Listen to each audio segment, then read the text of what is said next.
جیسے اللہ اپنی ذات و صفات میں ہے، وہ ایسا خالق ہے کہ اس جیسا کوئی پیدا کرنے والا نہیں، وہی خالق ہے، اس کے علاوہ کوئی خالق نہیں، وہ اکیلا مالک ہے، اس کے علاوہ کوئی مالک نہیں، وہ اکیلا رازق ہے، اس کے علاوہ کوئی رازق نہیں، وہ اکیلا جبار ہے، اس کے علاوہ کوئی جبار نہیں، وہ اکیلا قہار ہے، اس کے علاوہ کوئی قہار نہیں، وہ اکیلا غالب ہے، اس کے علاوہ کوئی غالب نہیں، وہ اکیلا ساری کائنات کا پیدا کرنے والا، سب اس کی مخلوق ہے اور وہ اکیلا خالق ہے۔ اللہ کے علاوہ سب اس کی مملوک ہے اور وہ اکیلا مالک ہے۔ اللہ کے علاوہ سب اللہ کے مرزوق ہیں اور اللہ تعالیٰ اکیلے رزاق ہیں۔ اللہ کے سارے غیر وہ مجبور ہیں اور اکیلا اللہ جبار ہے۔ سب مغلوب ہیں، اکیلا اللہ غالب ہے۔ سب مقہور ہیں، اکیلا اللہ قہار ہے۔ سب کو فنا ہو جائے گی، سب فنا ہو جانے والے ہیں، اکیلا اللہ باقی رہنے والا ہے۔ سارے حالات کو پیدا کرنے والا بھی اللہ ہے۔ کامیابی، ناکامی، عزت اور ذلت، موت اور زندگی، خوشیاں اور غمیاں، یہ سب اللہ کے بنانے سے آتی ہیں، اس کے پیدا کرنے سے آتی ہیں۔ اس کا ارادہ ہو جائے کامیاب کرنے کا تو بغیر کامیابی کے اسباب سے اللہ کامیاب کر دے۔ ناکام کرنے کا ارادہ ہو جائے تو سارے کامیابی کے ظاہری اسباب جمع ہوں، اللہ ناکام کر کے دکھا دے۔ نفع دینے پر آ جائے تو نقصان کے سارے اسباب جمع ہوں، نقصان کے اسباب کے ہوتے ہوئے نفع دے کے دکھا دے، نفع کے اسباب ہوتے ہوئے نقصان دے کر دکھا دے، ہلاکت کے اسباب میں زندگی بنا کر دکھا دے اور زندگی کے اسباب میں ہلاک کر کے دکھا دے۔ حفاظت کے اسباب میں اللہ ہلاک کر کے دکھا دے اور ہلاکت کے اسباب میں حفاظت دے کے دکھا دے۔ یہ ہے ہمارا اللہ۔ ذالکم اللہ ربکم الحق فماذا بعد الحق الا الضلال فانا توفکون۔ یہ ہے تمہارا اللہ، یہ ہے ہمارا اللہ، یہ ہے ہمارا رب، اس کے علاوہ کوئی معبود نہیں ہے۔ اللہ کو پہچاننا، اس کی معرفت، اس کی قدرت، اس کی طاقت کو پہچاننا، اس کے انعامات کو یاد رکھنا، جب یہ اللہ کی معرفت دلوں میں آئے گی تو عبدیت بھی پیدا ہو جائے گی۔ جب اللہ کو آدمی پہچانے گا، اس کی قدرت کو، طاقت کو، اختیارات کو، اس کے انعامات کو یاد کرے گا تو پھر وہ اللہ کا بندہ بن کے زندگی گزارے گا۔ جب لا الہ الا اللہ مان لیا کہ اللہ کے علاوہ کوئی معبود نہیں، کوئی اللہ کے علاوہ مقصود نہیں، اللہ کے علاوہ کوئی مطلوب نہیں، اللہ کے علاوہ کوئی محبوب نہیں، اس ساری کائنات کو بنانے والا، اس میں تصرف کرنے والا اکیلا اللہ ہے، تو وہی اللہ اس قابل ہے کہ اس کی عبادت کی جائے، اس کا کہنا مانا جائے، اس کے حکم کو پورا کیا جائے، اس کی چاہت کو پورا کیا جائے، اس اللہ سے تعلق بنایا جائے، اس اللہ سے یاری لگائی جائے، اس سے دوستی لگائی جائے، اس اللہ کو اپنا بنایا جائے، اس اللہ کو راضی کیا جائے، اس کے حکم پہ زندگی کو قربان کر دیا جائے، اپنا سب کچھ اس کی چاہتوں پہ قربان کر دیا جائے۔ ہر حال میں جو اللہ کی چاہت ہے اپنی چاہتوں کو قربان کر کے اللہ کی چاہت کو پورا کیا۔ یہ ہے ایمان، یہ ایمان کا سرمایہ، اس سے انسان قیمتی بنتا ہے، چاہے اس کی جیب میں کچھ بھی نہ ہو، ایک پھوٹی کوڑی جیب میں نہیں ہے لیکن دل میں ایمان بھرا ہوا ہے۔ اب اس ایمان کا ذریعہ کیا ہے؟ اس ایمان کا محل ہے دل۔ ایمان کا محل کیا ہے؟ اور دل اللہ نے سب کو دیا ہے اور مفت دیا ہے، دیا کہ نہیں دیا بھائی؟ اور اس دل کے اللہ نے کوئی پیسے لیے ہیں؟ اور اللہ اگر مانگ لے کہ بھئی دل کی قیمت ادا کرو، دل کی قیمت ادا کرو، تو کوئی ادا کر سکتا ہے؟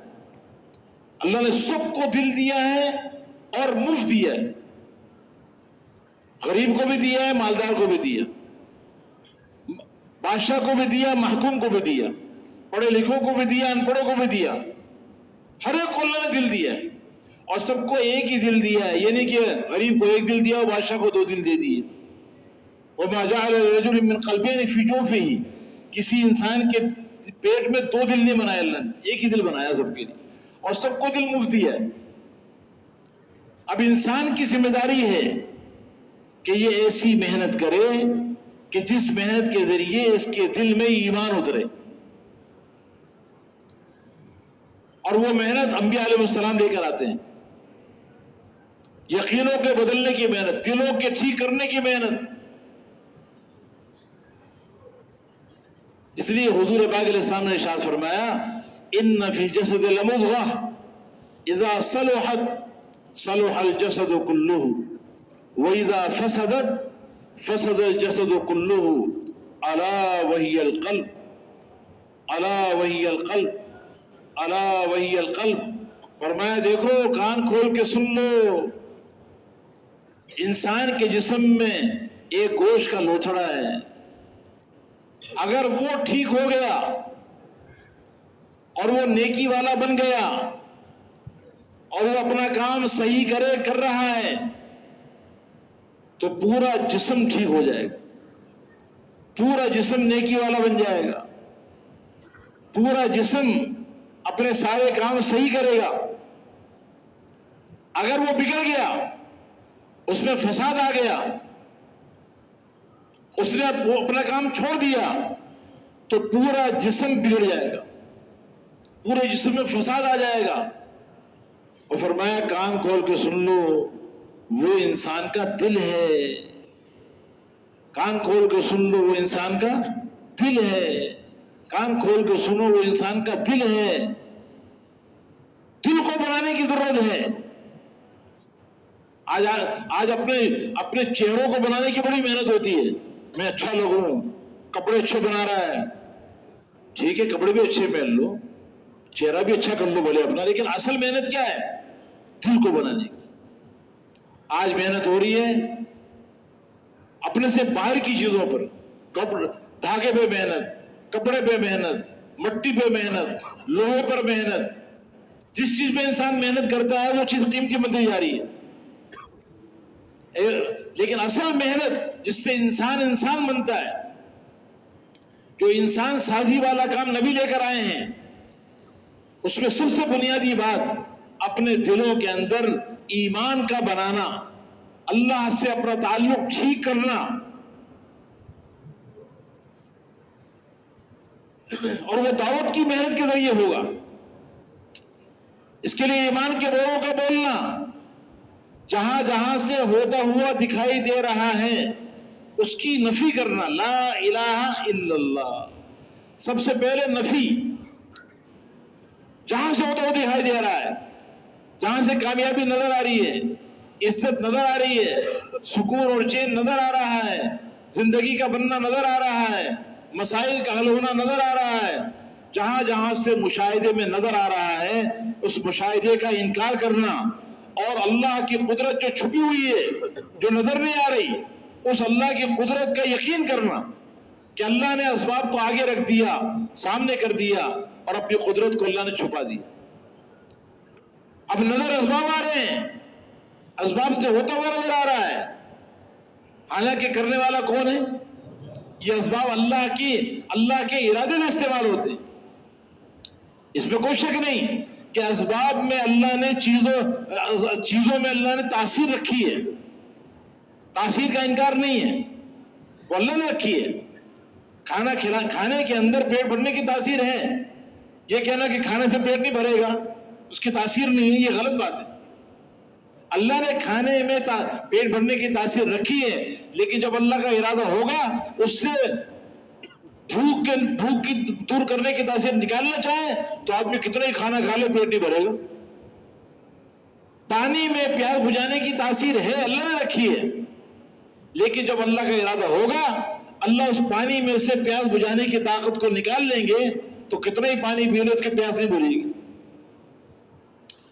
کپڑے میں جسم چھپانے کی تاثیر ہے، لیکن جب اللہ کا ارادہ ہو جائے گا اللہ اس میں سے جسم چھپانے کی تاثیر نکال لیں تو کپڑے پہن لو لیکن جسم نہیں چھپے گا۔ جنت کی اونٹ 100 جوڑے پہنے کی ہوگی اور سارا جسم نظر آئے گا۔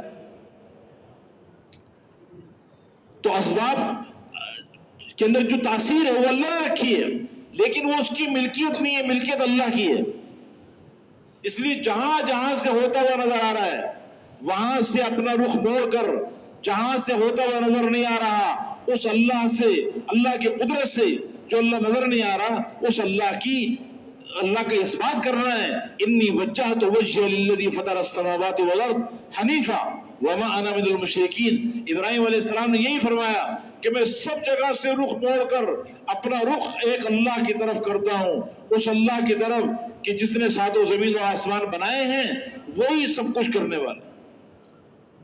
نہ سورج سے کچھ ہوتا ہے، نہ چاند سے ہوتا ہے، نہ اس کائنات سے ہوتا ہے، اس ساری کائنات اور کائنات میں پھیلے ہوئے نقشوں سے کچھ نہیں ہوتا، اللہ کے ارادے کے بغیر کرنے والا اکیلا اللہ ہے۔ یہ ایمان لا الہ الا اللہ یہ دل کی زینت بن جائے، یہ دل کی زینت بن جائے۔ اللہم حبب الینا الایمان، حضور پاک علیہ السلام کی دعاؤں میں کہ اللہ ایمان کو میرے دل میں سب سے زیادہ محبوب بنا دے۔ تو اس ایمان کے لیے اللہ نے دل دے دیا، دل کو ٹھیک کرنے کی محنت۔ اگر دل ٹھیک ہو گیا تو یہ پورا کا پورا جسم ٹھیک ہو جائے گا، پھر یہ آنکھیں ٹھیک ہو جائیں گی، ان آنکھوں سے یہ حرام نہیں دیکھے گا،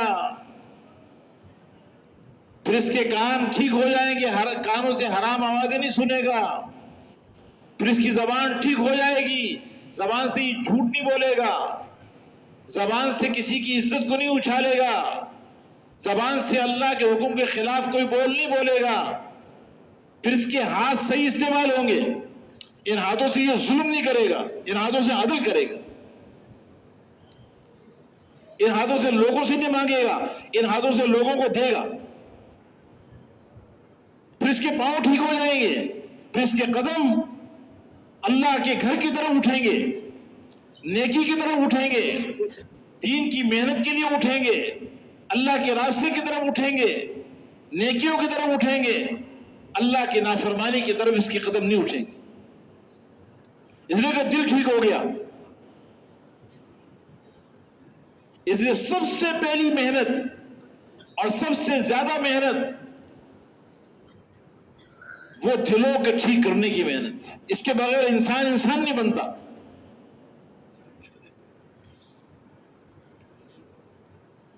تو ایک تو تین نام ہے اندر کے ایمان کو بنانے کا، اور اس کے لیے اللہ نے دل دے دیا، ہر ایک کو دیا ہے، غریب ہو، امیر ہو، تاجر ہو، زمیندار ہو، بادشاہ ہو، محکوم ہو، پڑھا لکھا ہو، ان پڑھ ہو، شہر کا ہو، دیہات کا ہو، ہر ایک ایمان پر محنت کر کے ایمان کو بنا سکتا ہے۔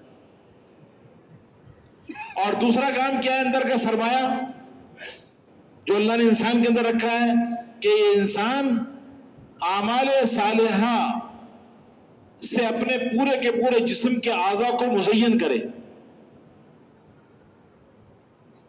سر سے لے کر پاؤں تک جو کام بھی کر رہا ہے، اس کے جسم سے جو اعمال نکل رہے ہیں، آنکھوں کا دیکھنا، کان کا سننا، زبان کا بولنا، ہاتھوں کا پکڑنا، پاؤں کا چلنا، تجارت کرنا، زمیندارہ کرنا، دن کے اعمال، رات کے اعمال، معاملات، معاشرت، اخلاق، زندگی کے تمام شعبوں میں یہ اللہ کا بندہ بن کے زندگی گزارے، اللہ کے حکم کے مطابق زندگی گزارے، اس کی جسم سے نکلنے والے اعمال اللہ کی رضا کے مطابق ہو تو یہ اعمال صالحہ ہیں۔ اور اعمال صالحہ کے وسائل کیا ہیں؟ وہ جسم کے اعضاء ہیں، اعضاء بھی اللہ نے سب کو مفت دیے، دیے کہ نہیں دیے؟ آنکھیں اللہ نے مفت دیے کہ اس کی کوئی قیمت لی ہے؟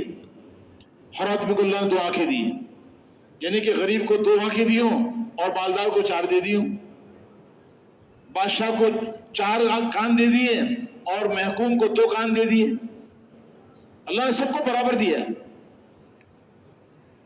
اب کام کیا ہے کہ یہ سارے جسم کے اعضاء کو اللہ کی مرضی کے مطابق استعمال کر، اللہ کی رضا کے خلاف کوئی کام نہ کرے۔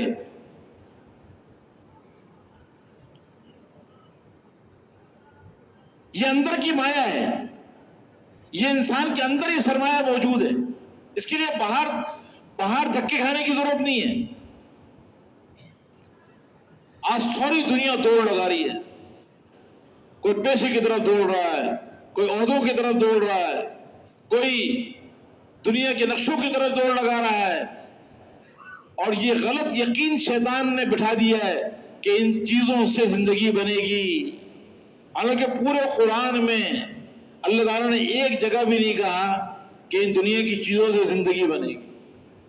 یہ تو اللہ نے بار بار کہا کہ یہ دنیا یہ متاع ہے، یہ گزارے کا سامان ہے۔ اللہ نے کسی کو اگر دنیا دی ہے، مال دیا ہے، تو یہ مال بھی یہ انسان کے لیے مددگار بنتا ہے اس کے دین کے لیے۔ اس لیے اگر کسی کو اللہ نے مال دیا ہے، عہدہ دیا ہے، دنیا کے سامان دیا ہے، تو اس کو بھی اپنی آخرت کے بنانے میں استعمال کرے۔ یہ مال اور عہدے اور دنیا کے اسباب، دنیا کے نقشے، یہ اپنی ذات کے اعتبار سے کسی کو کامیاب نہیں کر سکتے۔ ہاں، یہ مال مددگار بن سکتا ہے۔ اللہ نے کسی کو دنیا دی ہے تو اس دنیا سے بھی اپنی آخرت بنائے، اللہ کو راضی کرے۔ قارون کو یہی کہا موسیٰ علیہ السلام نے۔ قارون کو بڑا گھمنڈ تھا اپنے مال کے اوپر کہ مجھے بہت مال ملا اور یہ انما اوتیتہ علی علم عندی، میں نے اپنی سمجھداری سے، اپنے ہنر سے بہت مال کمایا ہے۔ موسیٰ علیہ السلام نے فرمایا کہ نہیں، ایسا نہیں ہے، یہ مال اللہ نے دیا ہے۔ اس لیے وَابْتَغِ فِيمَا آتَاكَ اللَّهُ الدَّارَ الْآخِرَةَ وَلَا تَنْسَ نَصِيبَكَ مِنَ الدُّنْيَا وَأَحْسِنْ كَمَا أَحْسَنَ اللَّهُ إِلَيْكَ وَلَا تَبْغِ الْفَسَادَ فِي الْأَرْضِ۔ اللہ نے تجھے مال دیا ہے، جو اللہ نے تجھے دنیا دی ہے، اس دنیا سے اپنی آخرت بنا لے۔ یہ دنیا بھی قیمتی بن جائے گی، یہ مال قیمتی بن جائے گا جس سے آخرت بنے گی۔ اللہ نے دنیا دی ہے، مال دیا ہے، عہدہ دیا ہے، وجاہت دی ہے، دنیا کے سامان دیے ہیں، اسباب دیے ہیں، اس سے اپنی آخرت بنا لے، اللہ کو راضی کر لے۔ یہ آخرت بنانے کا سامان بنا لے اس کو۔ اور وَلَا تَنْسَ نَصِيبَكَ مِنَ الدُّنْيَا، دنیا سے اپنا حصہ لے جانا بھول مت جانا۔ یہاں جو چیز آخرت کے بنانے میں کام آئی ہے، جس چیز سے آخرت بنائی ہے، یہ تمہارا عمل بنے گا، جس کو لے کے آخرت میں پہنچ جانا، باقی سارا یہی چھوڑ جاؤ گے۔ لے کر کوئی بھی نہیں جاتا، چاہے ساری دنیا کا بادشاہ ہو، ہر ایک کو دو کفن کی 2 چادروں کے اندر دفنایا جاتا ہے، اور کسی کی بھی قبر کے اندر بنگلہ نہیں بنایا جاتا، سونا نہیں رکھا جاتا، ہیرے جواہرات نہیں رکھے جاتے کہ بادشاہ صاحب ہیں اس کی قبر سونے کی بناؤ، اس کی قبر کے اندر، اس کی قبر جو ہے وہ 1-2 کنال کی بناؤ، اس کی قبر کے اندر ایک کنڈیشن لگا دو، اس کی قبر میں کھانے جمع کر دو۔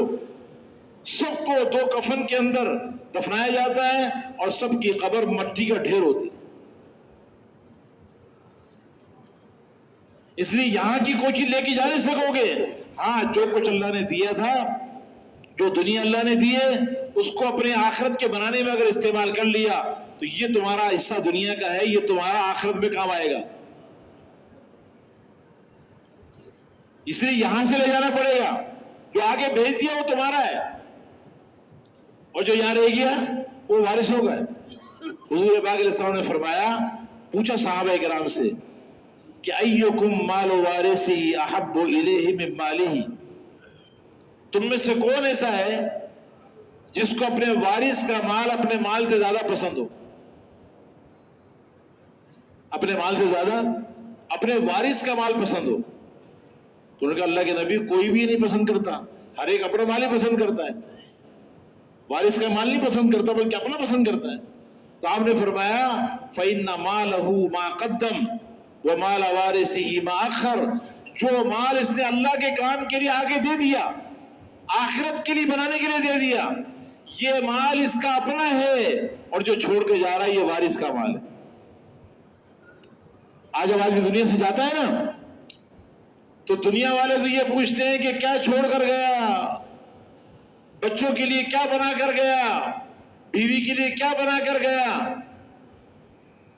اور ادھر کیا پوچھا جاتا ہے، وہاں کیا دیکھا جاتا ہے، اللہ تعالیٰ کی طرف سے کیا دیکھا جاتا ہے کہ آگے کیا بھیج کر گیا، آگے کیا بھیجا ہے اس نے، یہ پیچھے چھوڑ کے گیا تو اس کا نہیں ہے۔ اس لیے آدمی کے مرنے کے بعد اس کے جسم کے کپڑے بھی اتار لیے جاتے ہیں، اس کے ہاتھ کی انگوٹھی بھی نکال لی جاتی ہے، عورت ہے اس کے کانے بندہ ہے، بندہ بھی نکالا جاتا ہے، نہیں نکل رہا کاٹا جاتا ہے اس کو کہ اس کا نہیں رہا، یہ وارثوں کا ہے، مرتے ہی اس کا نہیں بنے گا وہ۔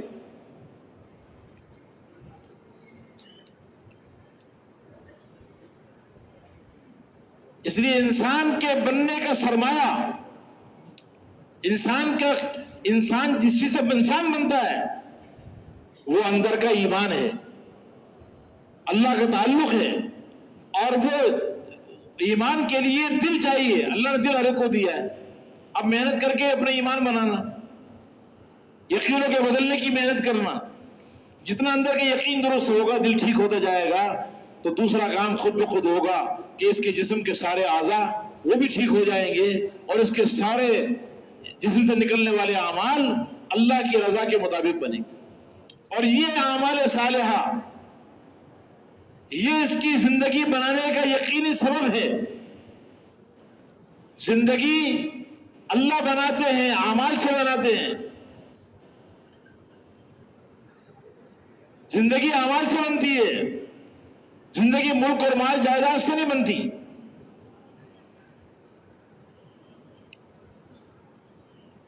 اور ایمان کا دوسرا جز، پہلا جز تو لا الہ الا اللہ، اور دوسرا جز ہے محمد الرسول اللہ۔ لا الہ الا اللہ اس کا تعلق اندر سے ہے، اور محمد الرسول اللہ اس کا تعلق باہر سے، سر سے لے کر پاؤں تک، صبح سے لے کے شام تک، زندگی کے ہر شعبے میں، ہر حال میں، ہر جگہ پہ، ہر وقت میں اس کا عمل اور اس کی زندگی گزارنے کا طریقہ حضرت محمد صلی اللہ علیہ وسلم والا طریقہ ہو۔ اس لیے کہ اس کائنات کا سب سے بڑا کامیاب انسان وہ محمد الرسول اللہ، اس کائنات کا دولہا محمد الرسول اللہ صلی اللہ علیہ وسلم ہے۔ اس کائنات کا سب سے بڑا عزت والا انسان کوئی بادشاہ نہیں ہے، کوئی وزیر نہیں ہے، کوئی تاجر نہیں ہے، کوئی زمیندار نہیں ہے، کوئی پیسے والا نہیں ہے۔ اس کائنات کا سب سے بڑا عزت والا انسان، سب سے بڑا کامیاب انسان، سب سے زیادہ جس کی زندگی قابل رشک ہے، جس کو اللہ نے بلندی عطا فرمائی، کامیابی عطا فرمائی، اتنا بڑا مقام دیا، اتنا بڑا اللہ نے مقام دیا کہ نماز کا تحفہ دینے کے لیے، ایک نماز کا تحفہ دینے کے لیے اللہ نے اپنے پیارے حبیب کو اپنے پاس بلایا۔ سبحان الذی اسری بعبدہ لیلا من المسجد الحرام الى المسجد الاقصى الذی بارکنا حولہ لنریہ من آیاتنا۔ کتنا اللہ تعالیٰ اپنے حبیب پر مہربان ہے۔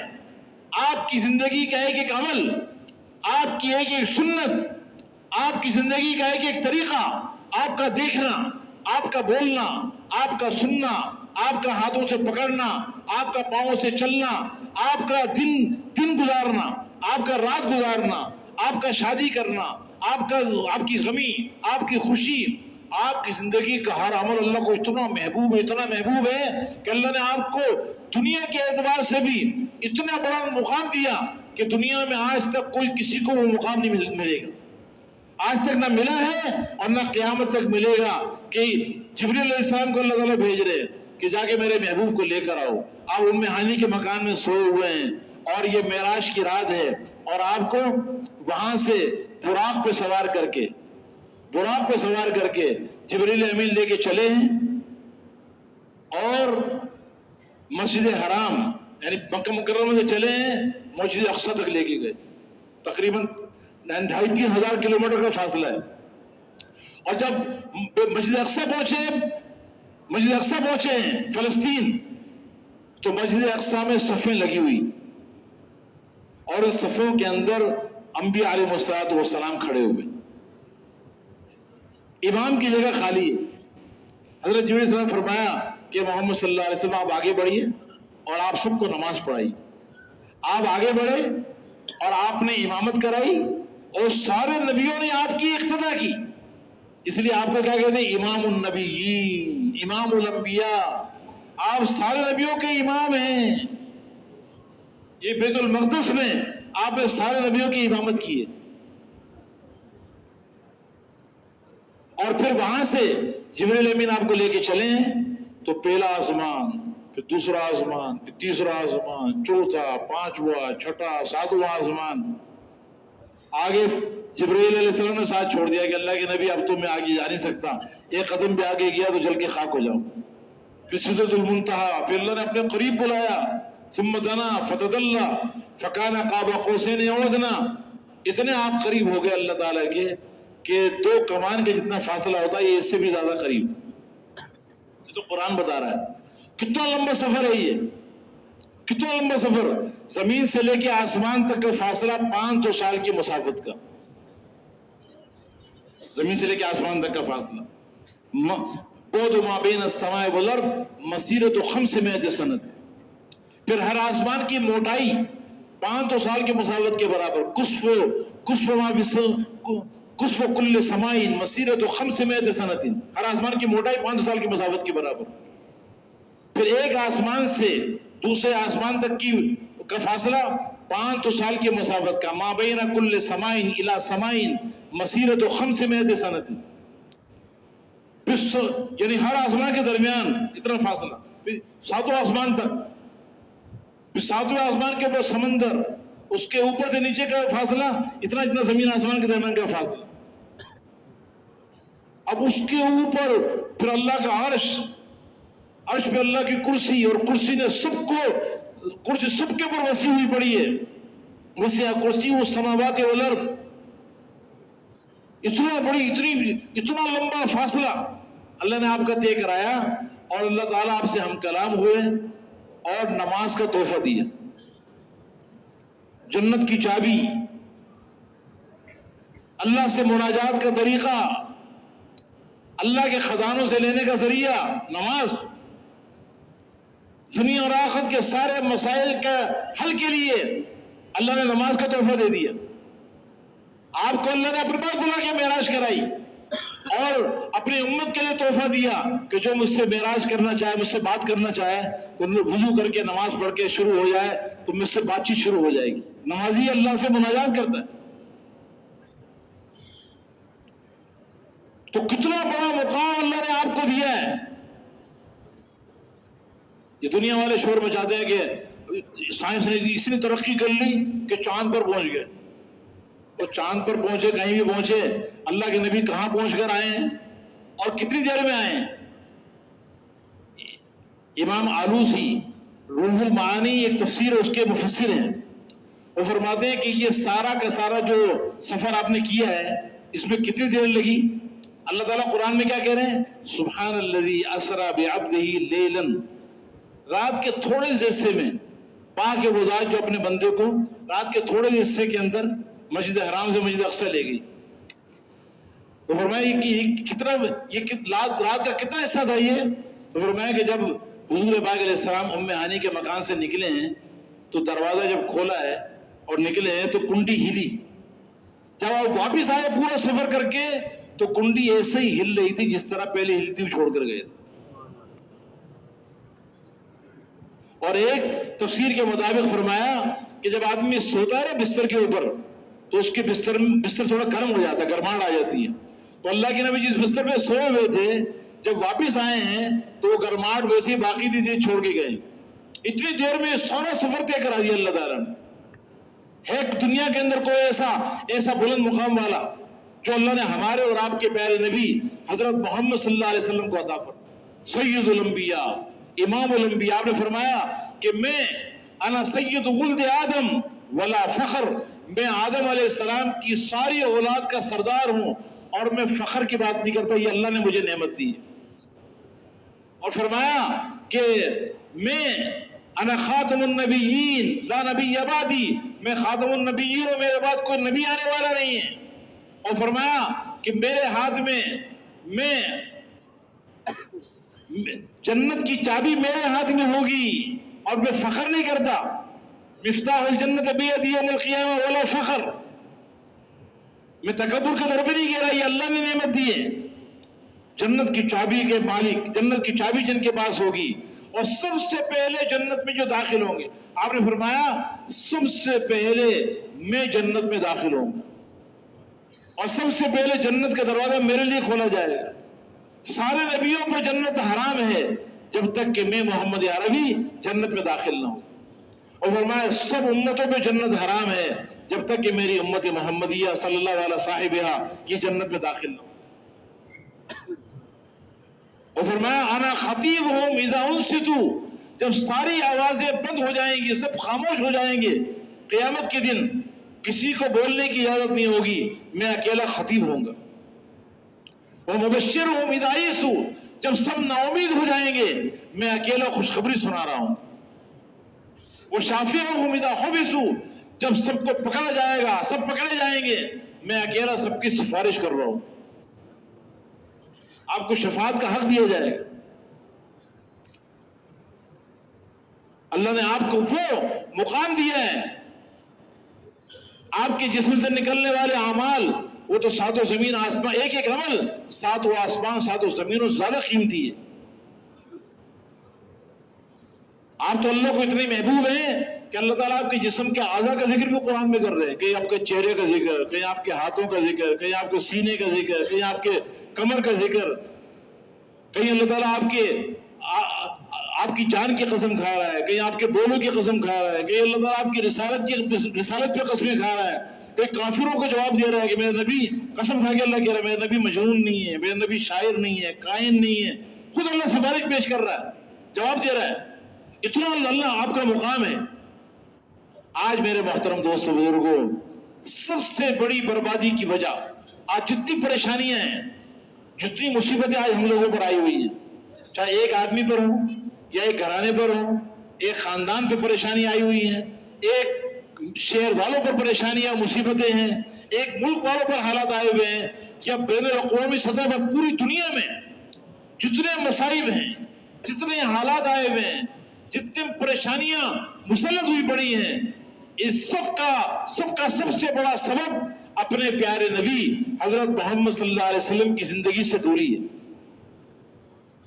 آپ کی سنتوں کو چھوڑنا، آپ کی زندگی کو نہ اپنانا، یہ سب سے بڑی مصیبت کا، سارے مصائب کا سب سے بڑا ذریعہ یہ وجہ ہے۔ مال کی کمی کی وجہ سے نہیں ہے، کیونکہ مال نہیں ہے پاکستان میں، اقتصادیات اچھی نہیں ہیں۔ ارے جن کے پاس مال ہے جا کے دیکھو، وہ تو خودکشیاں کر رہے ہیں، وہ تو اپنی زندگیوں سے بیزار ہیں۔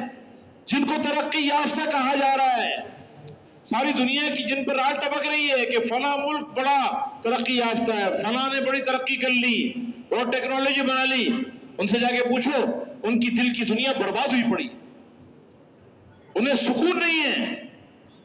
دنیا کی ساری ٹیکنالوجی کے باوجود، پیسے کے باوجود، روڈ اچھے بنا لیے، چیزیں اچھی بنا لی، کہ سکون کی دنیا، دل کی دنیا برباد ہے۔ اس لیے کامیابی کا سرمایہ، عزت کا سرمایہ، اطمینان کا ذریعہ، زندگی کے بننے کا ذریعہ وہ حضرت محمد صلی اللہ علیہ وسلم کی غلامی ہے۔ آپ کے پیچھے پیچھے چل رہے ہیں، آج ہمیں دھوکہ لگا ہوا ہے، دھوکہ لگا ہوا ہے، شیطان نے آج ہمیں حقیقت سے دور کیا ہوا ہے۔ ہمیں تو اب ہمارا نبی اتنی آسان، اتنی صاف ستھری زندگی، اتنی روشن چمکدار زندگی، اتنی خوبصورت اور خوشبودار زندگی دے کر گیا ہے کہ جس کا ہم تصور نہیں کر سکتے۔ آپ جو زندگی امت کو دے کر گئے ہیں کامیابی کے لیے، جو شریعت، جو طریقہ اللہ نے آپ کے ذریعے امت کو دیا ہے، چاہے وہ ایمانیات سے تعلق رکھتا ہو، عبادات سے تعلق رکھتا ہو، معاملات لین دین سے تعلق رکھتا ہو، معاشرت رہن سہن سے تعلق رکھتا ہو، اخلاقیات سے تعلق رکھتا ہو، زندگی کے جس بھی شعبے سے تعلق رکھتا ہو، جو ضابطۂ حیات حضور پاک علیہ السلام امت کو دے کر گئے ہیں، وہ ایسا روشن ہے کہ اس کا دل تو روشن ہی ہے، اس کی رات بھی روشن، اتنا خوشبودار زندگی ہے کہ جس زندگی کو اختیار کر کے انسان کبھی بھی ناکامی کی شکل نہیں دیکھ سکتا. ہمارے نبی کتنے خوبصورت تھے. اللہ نے ہمارے نبی بھی خوبصورت بنایا. جو آپ کو دین دیا وہ بھی سب سے بڑا خوبصورت بنایا. کتنے آپ خوشبودار تھے. آپ کے پسینے سے خوشبو آتی تھی. ایک صحابی کہتے ہیں کہ میں نے ما مسست دیباجا ولا حریرا الین من کف رسول اللہ صلی اللہ علیہ وسلم. میں نے کوئی ریشم، باریک ریشم ہو، موٹا ریشم ہو، میں نے حضور اکرم صلی اللہ علیہ وسلم کی ہتھیلی سے زیادہ نرم کوئی ریشم نہیں دیکھا. ساری دنیا کے ریشم جمع کر لو، میرے نبی کے ہاتھ کی ہتھیلی ساری دنیا کے ریشم سے زیادہ نرم تھی. ولا مسست دیب ولا مسست ریحن ما مسست طیبا ولا رائحتا اطیب من ریح رسول اللہ صلی اللہ علیہ وسلم. اور میں نے دنیا میں کوئی خوشبو ایسی نہیں ما شرمت رائحتا قط اطیب من رائحت رسول اللہ صلی اللہ علیہ وسلم. ساری دنیا کی جتنی بھی خوشبوئیں ہیں، دنیا میں جتنی بھی خوشبوئیں ہیں، ساری خوشبوؤں کو جمع کر لو، جو میرے نبی سے خوشبو آتی تھی اس خوشبو کا مقابلہ ساری دنیا کی خوشبو نہیں کر سکتی. اس عظیم نبی کی سنتوں کو آج ہم نے پامال کیا ہے، ان کے راستے کو چھوڑا ہے، ان کے طریقوں کو چھوڑا ہے، تو کامیابی کہاں سے ملے گی؟ عزت کیسے ملے گی؟ سکون کہاں ملے گا؟ زندگی کیسے بنے گی؟ خوشحالی کہاں سے آئے گی؟ امن کہاں سے ملے گا؟ کبھی بھی نہیں مل سکتا. یہ تو اللہ تعالیٰ کا فیصلہ ہے کہ قل ان کنتم تحبون اللہ فاتبعونی یحببکم اللہ ویغفر لکم ذنوبکم. آپ کہہ دیجئے میرے حبیب، ڈنکے کی چوٹ یہ کہہ دیجئے اور یہ اعلان کر دیجئے کہ اگر تم اللہ سے محبت کا دعویٰ کرتے ہو، میری اتباع کرو، میرے پیچھے پیچھے چلو، میرے نقش قدم پہ چلو، اپنی عقل پر نہ چلو، اپنے ماحول کو دیکھ کے نہ چلو، حالات سے متاثر ہو کے نہ چلو، رسومات کو دیکھ کے نہ چلو، دنیا والوں کو دیکھ کے نہ چلو، بلکہ مجھے دیکھ کے چلو، میرے پیچھے پیچھے چلو. میرے نقش قدم پر جہاں میں پاؤں رکھ رہا ہوں، جہاں میرا پاؤں رکھا جا رہا ہے، بالکل میرے پیچھے پیچھے چلو، قدم بہ قدم میرے پیچھے پیچھے چلو. عقائد میں، عبادات میں، معاملات میں، معاشرت میں، اخلاق میں، زندگی کے ہر شعبے میں میرے پیچھے پیچھے چلو. تو کیا ہوگا؟ اللہ تمہیں اپنا محبوب بنا لے گا. اور بتائیے، جس کو اللہ محبوب بنا لے، اللہ جس سے محبت کرے، اسے اللہ ناکام کرے گا؟ اس سے اللہ ذلیل کرے گا؟ اللہ اس کو بے چین کرے گا؟ اس میں اللہ خوف مسلط کرے گا؟ اس کی زندگی کو اللہ تنگ کرے گا؟ اس کی زندگی سے برکت اللہ نکالے گا؟ اس کی زندگی کو اللہ بدحال بنائے گا؟ اللہ جس سے محبت کرے، جو اللہ کا محبوب بنے گا، اس سے بڑا کامیاب انسان دنیا میں کوئی نہیں ہوگا. اس سے بڑا عزت والا انسان کوئی دنیا میں نہیں ہو سکتا. اس سے زیادہ اطمینان والا انسان دنیا میں کوئی نہیں ہو سکتا. اس سے زیادہ امن کسی کو مل نہیں سکتا. اس سے زیادہ زندگی کسی کی خوشحال ہو نہیں سکتی جس سے اللہ محبت کرے. وہ کام کیا ہے کہ میرے نبی کے پیچھے پیچھے چلو، میرے نبی کی اتباع کرو. اللہ تم سے محبت کرے گا اور دنیا ہی بن جائے گی. اور جو تم سے کمی کوتاہی اگر ہو بھی گئی ہے، انسان ہے، بشر غلطی ہو گئی، غفلت میں، جہالت میں، وَيَغْفِرْ لَكُمْ ذُنُوبَكُمْ، اللہ تمہارے سارے گناہ معاف کر دے گا. پاک صاف ہو گئے، اور پاک صاف کر کے جیسے اللہ جنت سے تمہیں لے کر آیا تھا، پھر اللہ جنت بھی لے جائے گا تمہیں. کیونکہ جنت پاکیزہ لوگوں کے لیے، ناپاک لوگوں کے لیے نہیں ہے. جنت کن کے لیے ہے؟ دنیا میں جو انسان آتا ہے جنت سے آتا ہے نا، پاک صاف ہو کر آتا ہے، کوئی گناہ نہیں ہوتا. یہاں پر ایمان بنایا، اعمال بنائے، اب گناہوں سے معافی مانگی اور توبہ کی، اپنی عبادات کو بنایا، نمازوں کو اعلیٰ سے اعلیٰ بنایا، اور اللہ کا ذکر کیا، قرآن کی تلاوت کی، اپنے اخلاق کو اچھا بنایا، اور اخلاص و للہیت حاصل کی، اور اپنے معاملات کو ٹھیک کیا، اپنے معاشرت کو پاکیزہ بنایا. یہ سارے اعمال، یہ مبارک دین اس سے مزین ہوا، اس سے اس کی زندگی پھر پاکیزہ ہو گئی. اگر کمی کوتاہی کوئی ہوئی ہے اللہ اسے معاف بھی کر دے گا، اور اللہ اس کو جنت میں جانے سے پہلے دنیا میں اللہ اس کو معاف کر دے. اور معاف کرنے کے بعد آگے کیا اللہ تعالیٰ کرتے ہیں؟ وَيُدْخِلْكُمْ جَنَّاتٍ تَجْرِي مِن تَحْتِهَا الْأَنْهَارُ. معاف کر کے اللہ جنت میں داخل کرے. پاکیزہ لوگوں کے لیے اللہ جنت بنائی ہے. اس لیے دنیا سے جانے سے پہلے آدمی اپنے آپ کو پاک کروا لے، اللہ اپنے گناہوں سے پاک ہو جائے، گناہوں سے توبہ کر لے، زندگی کو ٹھیک کر لے، نبی والی زندگی کو اختیار کرنے والا بن جائے. تو یہ ہمیشہ ہمیشہ کے لیے اللہ کے مہمان خانے جنت کے اندر اللہ کا مہمان ہوگا اور اللہ اس کے میزبان ہوں گے. اس لیے دنیا میں جو تکلیفیں اٹھائی ہیں اللہ کو راضی کرنے کے راستے میں، وہ ساری تکلیفوں کا بدلہ بھی اللہ جنت میں اس کو دے گا. تو میرے محترم دوستو بزرگوں، انسان کے بننے کا اور انسان کے قیمتی بننے کا ذریعہ اس کے اندر کا سرمایہ ہے، اور وہ ایمان ہے، عبادات ہے. اپنی نمازوں کو اعلیٰ سے اعلیٰ بنانا، ایسے نماز پڑھنا کہ گویا کہ میں اللہ کو دیکھ رہا ہوں، ورنہ کم سے کم درجہ یہ ہے کہ اللہ مجھے دیکھ رہا ہے. یہ نماز آنکھوں کی ٹھنڈک بن جائے، نماز سے یقین کے ساتھ ہو جائے کہ زندگی اللہ بناتے ہیں، اعمال میں بناتے ہیں. اس نماز سے، قیام کرنے سے، رکوع کرنے سے، سجدہ کرنے سے، قاعدہ کرنے سے، قرات کرنے سے اللہ زندگی بنائے گا، اس سے اللہ کامیاب کرے گا.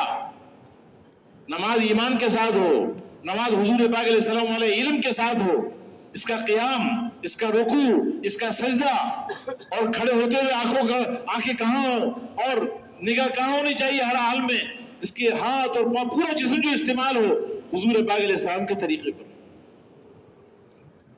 اور اخلاص کے ساتھ نماز کہ اللہ راضی ہو جائے اور کوئی مقصود نہیں ہے، اور صفت احسان کے ساتھ نماز کہ اللہ دیکھ رہا ہے، سن رہا ہے، اور فضائل کے استحرار کے ساتھ کہ نماز میں جو اللہ نے وعدے کیے ہیں اللہ وہ سارے وعدے پورے کرے گا. جب یہ نماز بنے گی تو یہ ہر فحش اور برائی سے روک دے گی. اس 2 رکعت نماز پڑھنے پر فرشتوں میں حرکت آ جائے گی. اس 2 رکعت نماز پر رکی ہوئی بارش رک جائے گی، رکی ہوئی بارش اتر جائے گی. بارش کی ضرورت نہیں ہے، بارش ہو رہی ہے. اس 2 رکعت کے پڑھنے پر نقصان دینے والی بارش رک جائے گی. اس 2 رکعت پر اللہ اپنے غیبی خزانوں سے ضروریات کو پورا کرے گا، دنیا اور آخرت کے سارے مسائل کو حل کرے گا.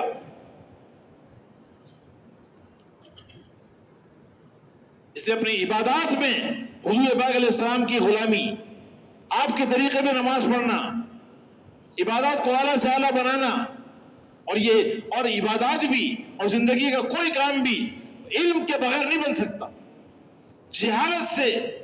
جہالت بہت بڑا عیب ہے. قرآن و حدیث سے جہالت، اللہ کے اوامر سے جہالت، اللہ کے احکامات کو نہ پہچاننا، کس حال میں میرا اللہ مجھ سے کیا چاہتا ہے، میرے نبی نے کیا طریقہ بتایا ہے، یہ جہالت عیب ہے، اور یہ بہت بڑی بربادی کا ذریعہ ہے.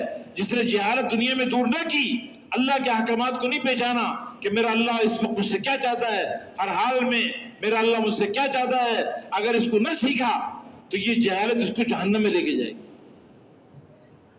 اس لیے جہالت کا راستہ دور کرنے کے لیے علم دیا گیا کہ قرآن و حدیث والے علم کو سیکھو. یہ نور ہے، یہ روشنی ہے، اس کے بغیر تو زندگی گزارنا مشکل ہے، اس کے بغیر زندگی اندھیرے میں ہوگی.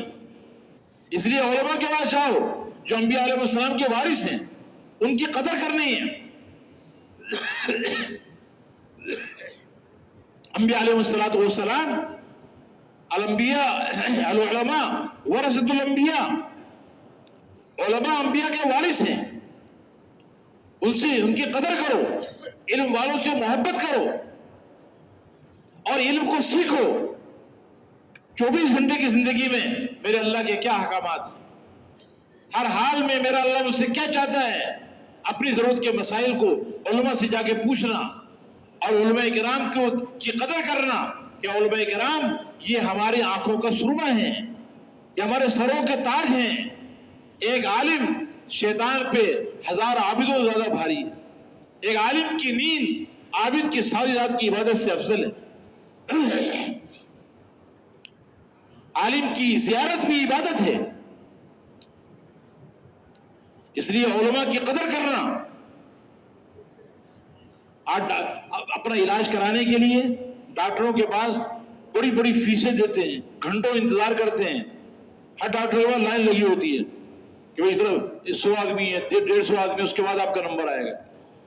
حالانکہ جسم کے علاج کے لیے، جسم کے علاج کو اتنا ضروری سمجھا کہ 2 گھنٹے 4 گھنٹے انتظار کر رہے ہیں۔ کہ علماء سے مسائل پوچھنے کے لیے بھی کوئی انتظار کرنے کا موقع ملا کہ میں نے اپنی زندگی ٹھیک کرنی ہے، مجھے اللہ کو راضی کرنا ہے، اس کے لیے اللہ کے احکامات کو سیکھنا ہے، تجارت مجھے اللہ کے حکم کے مطابق کرنی ہے، زمیندار اللہ کے نبی کے طریقے کے مطابق کرنا ہے، اپنی زندگی اللہ کے احکامات کے مطابق گزارنی ہے۔ اس کے لیے مجھے زندگی کیسے گزارنی ہوگی، اس کو علماء سے جا کے پوچھنا پڑے گا، اور علماء کی ادب کے ساتھ جا کے ان سے مسائل کو سیکھنا ہوگا۔ یہ علم اتنا عظیم ہے، اس علم کو سیکھنے کے لیے ابھی نکلا ہے، اور جس راستے پہ چل رہا ہے فرمایا جنت کا راستہ اللہ اس کے لیے آسان کر دے۔ ایک مسئلہ سیکھنے کے لیے اپنے گھر سے چلا ہے، کسی عالم کے پاس جا رہا ہے، کسی دارالفتہ میں جا رہا ہے، کسی مفتی سے پوچھنے جا رہا ہے، مدرسے میں جا رہا ہے، تو فرمایا کہ یہ راستہ جنت کا راستہ ہے، اللہ جنت کا راستہ آسان کر دے۔ اور ساری مخلوقات اس کے اس عمل سے اتنی خوش ہوتی ہے کہ سارے مخلوقات اس کے لیے مغفرت کی دعائیں کرتی ہیں۔ جیسے اپنی زندگی کو علم پر لانا، جہالت کے ساتھ زندگی نہیں گزارنی، اور اپنی زندگی کو ذکر پر لانا۔ ذکر کیا ہے؟ ہر حال میں اللہ کے حکم کو پورا کرنا، احکامات کو سیکھنا، یہ علم، اور وہ ہر حال میں جو اللہ کا حکم ہے اس کو پورا کرنا، یہ ذکر ہے۔ علم و ذکر کے ساتھ زندگی ہماری مزین ہو۔ ذکر صرف زبان کے ذکر کو ذکر نہیں کہا جاتا، ذکر کی حقیقت ہے اطاعت۔ وما ارسلنا من رسول الا ليطاع باذن اللہ۔ ہر نبی کو ہم نے جو بھیجا ہے اس کی غایت اور اس کی غرض یہ ہے کہ وہ اللہ کے الا ليطاع باذن اللہ، اللہ کے حکم سے نبی کی اطاعت کرے۔ علم سے مقصود اطاعت ہے، اور ہر اطاعت کرنے والا ذاکر ہے۔ کل مطیع ذاکر۔ علم و ذکر کے ساتھ ہماری زندگی مزین ہو، یہ ہمارا سرمایہ ہے۔ اور میرے محترم دوستو بزرگوں، اس کے ساتھ ساتھ انسان جو انسان بنتا ہے ایمان سے، عبادات کے درست ہونے سے، اور علم و ذکر سے، اور اپنے اخلاق کو اعلیٰ سے اعلیٰ بنانے سے، حقوق کی ادائیگی سے۔ دنیا دار الحقوق ہے، اس لیے کہ یہاں پہ تعلقات ہیں، اور جتنے تعلقات ہوں گے اتنے حقوق ہوں گے، جتنے حقوق ہوں گے ان کو ادا کیا جائے گا۔ جب حقوق کو ادا کیا جائے گا تو دنیا میں امن آئے گا، محبتیں آئیں گی، الفتیں آئیں گی۔ جب حقوق کی پامالی ہوگی، ظلم ہوگا، تو نفرتیں ہوں گی، عداوتیں ہوں گی، لڑائیاں ہوں گی۔ اس لیے ہر ایک کے حق کو ادا کرنا، سب سے پہلے اللہ کا حق کہ اس کی عبادت کی جائے، اس کے علاوہ کسی کی عبادت نہیں ہے۔ پھر اللہ کے رسول کا حق کہ اس کی اطاعت کی جائے، اللہ کی بھی اطاعت، اللہ کے رسول کی اطاعت۔ پھر اللہ کے بندوں کے حقوق ہیں، ماں باپ کے حقوق، بہن بھائیوں کے حقوق، میاں بیوی کے حقوق، رشتہ داروں کے حقوق، پھر سارے مسلمانوں کے حقوق، پھر عام انسانوں کے حقوق، پھر جانوروں کے حقوق۔ ہر ایک کے حق کو معلوم کر کے اس کے حق کو ادا کر، اس سے زندگی خوبصورت بنے گی۔ یہ ہے اکرام مسلم اور اخلاق، اپنے اخلاق کو اعلیٰ سے اعلیٰ بنانا۔ اخلاق کے اچھا کرنے سے انسان ساری رات تہجد پڑھنے والے اور سارا دن روزہ رکھنے والے کے درجے کو پہنچ جاتا ہے۔ سب سے وزنی چیز ترازو اعمال میں قیامت کے دن اچھے اخلاق ہوں. تواضع، عاجزی، انکساری، ہر ایک کے ساتھ محبت سے پیش آنا، نرمی سے پیش آنا، کسی کے ساتھ زیادتی نہ کرنا، جو توڑے اس کے ساتھ جوڑ پیدا کرنا، جو ظلم کرے اسے معاف کر دینا، اور جو برائی کرے اس کے ساتھ احسان کا معاملہ کرنا. یہ ہمارے نبی نے اخلاق بتائے. یہ دین اخلاق ہے. اسلام سلامتی والا مذہب ہے. ایمان امن سے ہے. اسلام اور ایمان میں امن اور سلامتی. تو اپنے اخلاق کو اعلیٰ سے اعلیٰ بنانا، اپنے معاملات کو حرام سے پاکیزہ کرنا، لین دین حرام سے پاکیزہ کرنا، اپنی کمائیوں کو حلال کرنا، کمائی میں حرام نہ ہو، کمائی کے اندر جھوٹ نہ ہو، دھوکہ نہ ہو، رشوت نہ ہو. ان تمام خرابیوں سے اپنے آپ کو بچانا، اور اپنی معاشرت کو سادہ بنانا. سادگی ایمان میں سے ہے. سادگی بہت بڑی عبادت ہے. تھوڑے میں قناعت کر جانا، سادگی والی زندگی. ہمارے معاشرت کی بنیاد سادگی پر، رہن سہن کی بنیاد سادگی پر. کھانا، کپڑے، مکان، شادی، غمی، یہ سادگی کے ساتھ. اور ہماری معاشرت کی بنیاد عدل و انصاف پر، کسی پہ ظلم نہیں کرنا، عدل کے ساتھ چلنا، اور احسان پر، ہر ایک کے ساتھ اچھائی کا معاملہ کرنا. اور اس سے آگے کا درجہ ایثار ہے کہ خود بھوک برداشت کر کے اوروں کو کھلانا.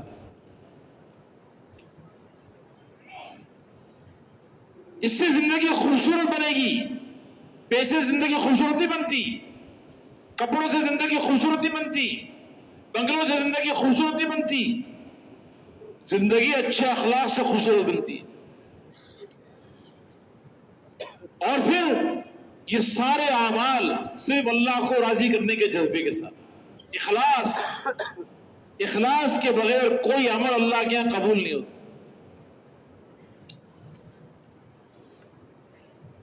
ہر عمل کی وجہ، ہر عمل کا سبب اللہ کی رضا ہو. اللہ کی رضا سے بڑی کوئی چیز نہیں ہے. وَرِضْوَانٌ مِّنَ اللَّهِ اکبر. اللہ کا راضی ہو جانا یہ سب سے بڑی دولت ہے. اس لیے ہر عمل میں اپنی نیتوں کو ٹھیک کرنا. چاہے نماز پڑھ رہے ہوں، دعوت دے رہے ہوں، ذکر کر رہے ہوں، تلاوت کر رہے ہوں، اچھے اخلاق سے پیش آ رہے ہیں، تواضع اختیار کر رہے ہیں، تعلیم کا عمل کر رہے ہیں، گھر والوں کے ساتھ اچھے عمل کر رہے ہیں. جو بھی عمل کریں، ہر عمل سے مقصود اللہ کی رضا، اللہ راضی ہو جائے.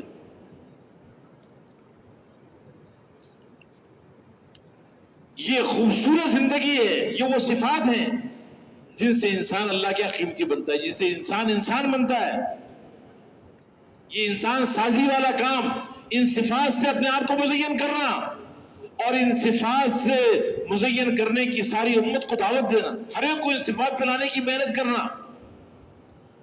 پھر اپنی جان اور مال جو اللہ نے دیا ہے، جان بھی اللہ نے دی، مال بھی اللہ نے دیا، اس جان مال کو وہاں لگانا جہاں لگانے کا زیادہ اللہ نے حکم دیا. جہاں اللہ کے نبی نے جان پہلے لگائی، زیادہ لگائی، مال جہاں زیادہ لگایا اللہ کے نبی نے سب سے پہلے لگائی. صحابہ اکرام نے بھی جان اور مال جہاں لگایا، جہاں زیادہ لگایا، پہلے وہاں لگا. اللہ کا دین، اللہ کے کلمے کو بلند کرنے پہ جان و مال لگانا، ساری انسانیت کی ہدایت کے لیے اپنے جان و مال کو لگانا. ساری دنیا میں اللہ کا کلمہ بلند ہو جائے، اللہ کا دین دنیا میں زندہ ہو جائے، ایمان دنیا میں، ایمان کی حقیقت دلوں میں اتر جائے، عبادات زندہ ہو جائیں، علم زندہ ہو جائے، ذکر زندہ ہو جائے، اچھے اخلاق زندہ ہو جائیں، اور اخلاص اور اللہ زندہ ہو جائے، معاملات اور معاشرت یہ درست ہو جائیں، اور ساری دنیا کے اندر پورا کا پورا دین زندہ ہو. اس کے لیے اپنے جان و مال کو سب سے زیادہ لگانا، اور پھر اللہ کی مخلوق پہ لگانا، غریبوں پر، مسکینوں پر، بیواؤں پر، یتیموں پر، مقروضین پر، گردنوں کے آزاد کرانے پر، اپنے مال کو خرچ کرنا، لوگوں کی ضروریات کو پورا کرنے پر. اپنی حاجتوں کو، اپنے مال کو لگانا، اپنے جان و مال کو لگانا، اپنے اوپر بقدر ضرورت لگانا، اسراف سے بچتے ہوئے، فضول خرچی سے بچتے ہوئے، اپنے اوپر بقدر ضرورت.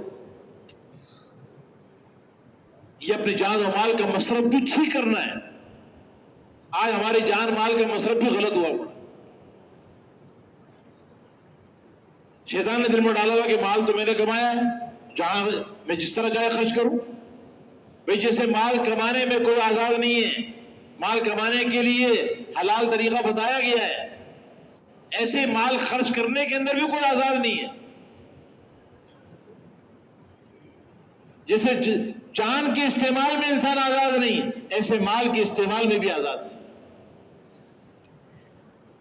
یہ ایک مبارک زندگی ہے، جو زندگی جب انسانوں کے اندر آ جاتی ہے تو یہ انسان اللہ کا خلیفہ بن جاتا ہے اور اللہ کے یہاں قیمتی ترین انسان بن جاتا ہے. تخلقوا باخلاق اللہ، اللہ کے اخلاق اختیار کرو. پھر یہ آگے بڑھتا جاتا ہے. اللہ تعالیٰ جسے اللہ معاف کرتے یہ معاف کرتا ہے. اللہ تعالیٰ معاف کرنے والا یہ اوروں کو معاف کرے. اللہ تعالیٰ دینے والا یہ اوروں کو دینے والا بنے گا. ان اللہ طیب، اللہ تعالیٰ پاکیزہ ہے، پاکیزگی کو پسند کرتا ہے. اللہ تعالیٰ کریم ہے، کرم کو پسند کرتا ہے. یہ بھی کرم کرنے والا، سخاوت کرنے والا. اللہ تعالیٰ اوروں کو کھلاتا ہے، یہ بھی اوروں کو کھلانے والا بنتا ہے. یہ وہ صفات ہیں جن صفات سے انسان قیمتی بنتا جاتا ہے، اور یہ اتنا قیمتی بنتا ہے کہ پھر اللہ تعالیٰ ساری کائنات کو اس کے لیے مسخر کر دیتا ہے. جانور بھی اس کے تابع ہو جاتے ہیں. اس نے اپنے آپ کو اللہ کے تابع کیا، اپنے سارے وجود کو اللہ کے اوامر کے تابع کر دیا، اور یہ اللہ کا خلیفہ بن کے زندگی گزار رہا ہے. اب اللہ ساری کائنات کو حکم دیتے ہیں کہ تم اس کی مان کے چلو، اس کو دیکھ کے چلو. اس لیے صحابہ کرام جب اس صفات سے آراستہ ہوئے، حضور پاک علیہ السلام نے ایک مبارک محنت کی، دعوت والی محنت. جب یہ محنت آپ نے محنت کی ہے، اس سے ایسے انسان تیار ہوئے ہیں، ایسے انسان سازی کا کام بنا ہے کہ جو بتوں کے پجاری تھے انہیں اللہ تعالیٰ نے ایمان کا امام بنایا، اسلام کا امام بنایا. ان کے ایمان کو نمونہ بنایا گیا قیامت تک آنے والے انسانوں کے لیے. ان کے ایمان کی اللہ تعریف کر رہے ہیں، عبادات کی اللہ تعالیٰ قرآن میں تعریف کر رہے ہیں، ان کے علم کی تعریف کی جا رہی ہے، ان کے ذکر کی تعریف کی جا رہی ہے، ان کے اخلاق کی تعریف اللہ تعالیٰ قرآن میں کر رہے ہیں، ان کے اخلاص کی گواہی اللہ قرآن میں دے رہے ہیں، ان کی جان اور مال اللہ پہ لگانے کی گواہی اللہ دے رہے ہیں. تو وہ اتنے قیمتی انسان بنے کہ اللہ نے ساری کائنات کو ان کے تابع کر. حضرت سفینہ رضی اللہ تعالیٰ عنہ جا رہے ہیں تو اپنے قافلے سے بچھڑ گئے تو کیا دیکھا؟ سامنے شیر آ رہا ہے. شیر کو کہہ رہے ہیں کہ میں اللہ کے رسول کا غلام ہوں، راستہ بھول گیا ہوں، راستہ بتاؤ. تو شیر رہبر بن گیا، اس نے آواز نکالی اور دب ہلائی کہ میرے پیچھے پیچھے آ جاؤ. یہ اس کے پیچھے پیچھے جا رہے ہیں، قافلے سے ملا کے شیر وہاں سے واپس چلا گیا. اللہ نے شیروں کو ان کے تابع کیا. جو اللہ کے اپنے آپ کو اللہ کے حوالے کر دے گا، اللہ کا خوف دل میں ہوگا، اللہ ہی سے امیدیں ہوں گی، اور اللہ کے اوامر کے تابع ہو کے زندگی گزارے گا، اللہ سارے مخلوق کو اس کے تابع کر دے گا. حضرت عبداللہ بن عمر رضی اللہ تعالیٰ عنہ مدینے سے گزر رہے ہیں تو دیکھا وہاں لوگوں کا رش پڑا ہوا ہے اور راستہ رکا ہوا ہے. تو کہا کیا ہوا؟ یہ راستے میں شیر آ گیا اور شیر نے راستہ بند کر دیا، لوگ ڈر رہے ہیں، آگے نہیں جا رہے ہیں. تو وہ اپنی سواری سے اترے بڑے اطمینان کے ساتھ، اور وہ سواری سے اتر کر لوگ دیکھ رہے سارے مدینے والے، اور وہ شیر کی طرف چل کے گئے اور جا کے اس کا کان پکڑا اور کان پکڑ کے موڑا، جیسے مدرسے کا استاد ہے مکتب بچے کا کان پکڑتا ہے، ایسے شیر کا کان پکڑ کے موڑ دیا اور اس سے کہا کہ صدق علیک رسول اللہ صلی اللہ علیہ وسلم، اللہ کے رسول نے تیرے بارے میں سچ کہا ہے. کیا فرمایا اللہ کے نبی نے کہ انما سلط علی ابن آدم ما خافہ ابن آدم، کہ اس ابن آدم پر اسی مخلوق کو مسلط کیا جاتا ہے جس کا خوف اس کے دل میں ہوتا ہے، جس سے ڈرتا ہے وہ مخلوق اس سے مسلط ہو جاتا ہے. اگر یہ ابن آدم اللہ کے علاوہ کسی سے نہ ڈرے تو اللہ کبھی اپنے غیر کو اس پر مسلط نہیں کرے. اور انما وکل ابن آدم لمن رجا ابن آدم، ابن آدم کو اس کے حوالے کیا جاتا ہے جس سے یہ امیدیں باندھتا ہے. اگر یہ ابن آدم اللہ کے علاوہ کسی سے امید نہ باندھے تو اللہ کبھی اپنے غیر کے اس کو حوالے نہیں کرے گا. وَلَوْ أَنَّ ابْنَ آدَمَ لَمْ يَرْجُعْ إِلَّا اللَّهِ لَمْ يَكِلْهُ إِلَىٰ غَيْرِهِ. اس کو یہ بتایا کہ دیکھو ہم اللہ سے ڈرنے والے ہیں، تم کیسے مسلط ہو گئے ہمارے اوپر؟ ہم تو اللہ سے امید رکھنے والے ہیں، تم کہاں سے آ گئے؟ یہ راستہ چھوڑو. شیطان شیر نے اسی وقت شیر وہاں سے چلا اور راستہ کھول دیا، اور دوبارہ کبھی شیر نے مدینے والوں کو پریشان نہیں کیا. اللہ نے جانوروں شیر کو تابع کیا. بھیڑیا انسان کا دشمن ہے، بکریوں کا دشمن ہے، بکری اس کی خوراک ہے. بھیڑیوں کی مجال نہیں تھی کہ صحابہ اکرام کی بکریوں پہ منہ مار سکے. 100 بھیڑیے حضور پاک علیہ السلام کے پاس آئے. ایک ان میں سے آگے بڑھا، صحابہ کرام دیکھ رہے ہیں، اس نے اپنی زبان میں کوئی بات کی. آپ نے پوچھا کہ آپ سمجھے کہ کیا کہہ رہا ہے یہ بھیڑیا؟ لیکن اللہ کے رسول بہتر جانتے ہیں. یہ آپ کا معجزہ تھا کہ بھیڑیے کی زبان بھی آپ سمجھ گئے. تو آپ نے صحابہ کو فرمایا کہ یہ کہہ رہے ہیں کہ آپ کے صحابہ کرام کی بکریاں کھاتے ہوئے ہمیں شرم آتی، لیکن ہمارا بھی پیٹ لگا ہوا ہے آخر، اور ہماری خوراک یہ بکریاں ہی ہیں. اس لیے آپ اپنے صحابہ سے کہہ دیں کہ ہمیں کچھ بکریاں ہمارے لیے متعین کر دیں تاکہ ہمارا پیٹ بھی بھر جائے، ہم اس کے علاوہ کسی بکریوں کو منہ نہیں ماریں گے. اب بتائیے، بھیڑیا یہ بات کہہ رہا ہے. تو صحابہ کرام نے کہا اللہ کے نبی یہ اللہ کے نبی رائے مانگی نا، کوئی حکم نہیں دیا، ورنہ صحابہ تو اپنے جانے دینے کو تیار تھے. بکری کیا چیز ہوتی ہے؟ تو صحابہ کرام نے کہا اللہ کے نبی کا رائے ہے تو ہم اپنے ہاتھوں سے پالی ہوئی بکریاں کیسے بھیڑیوں کے منہ میں دے دیں؟ ہمارا دل نہیں مانے، کیونکہ بکری والوں کو بکریوں سے بڑی محبت ہوتی ہے، ان کی خدمت بہت کرتے ہیں نا، وہ بڑی محبت ہوتی ہے. کیسے اپنے ہاتھ سے، تو بچوں کی طرح سمجھتے ہیں ان کو. تو اللہ کے نبی اپنے ہاتھوں سے بھیڑیوں کے منہ میں کیسے دے دیں اپنی بکری؟ تو آپ نے فرمایا کہ پھر اپنی بکریوں کی خود حفاظت کرو، اور بھیڑیوں سے کہا بھی تم اپنی خوراک کھا لیا کرو. بھیڑیوں کو اللہ نے تابع کیا، ہواؤں کو اللہ نے تابع کر دیا.